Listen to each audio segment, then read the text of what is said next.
बिस्मिल्लाहिर्रहमानिर्रहीम। अस्सलाम वालेकुम। मेरा नाम मोहम्मद रिजवान है और आप देख रहे हैं मेरा यूट्यूब चैनल खुशखती विद रिजवान। तो आपसे गुजारिश है कि जब आप लिखना शुरू करें तो पहले बिस्मिल्लाहिर्रहमानिर्रहीम ज़रूर पढ़ लिया करें। इससे अल्लाह ताला की काम में मदद शामिल हो जाती है। तो आज हम आपको छोटी ए और बड़ी ए की प्रैक्टिस करना बताएंगे। इसकी मशक किस तरीके से करनी है, आए आप मेरे साथ मशक करें। ठीक है, ये भाई छोटी छोटी वीडियो मैं बना रहा हूँ इसलिए कि आपका टाइम ज़ाया ना हो और आप आसानी के साथ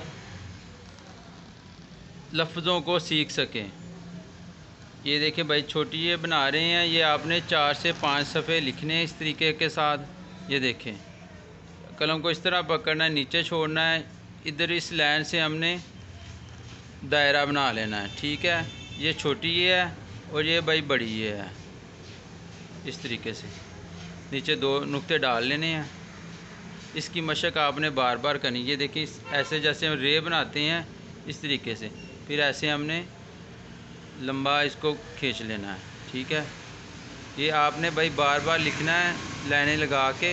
ये देखें, ये बड़ी है। ठीक है भाई, आज हमने आपको छोटी ये और बड़ी ये लिखना सिखाई है। स्टूडेंट से गुजारिश है कि एक एक लफ्ज़ को बार बार लिखें। अगर आपको मेरी वीडियो पसंद आ रही है तो मेरा चैनल ज़रूर सब्सक्राइब करें ताकि मेरी आने वाली वीडियो आप तक बआसानी पहुंच सके।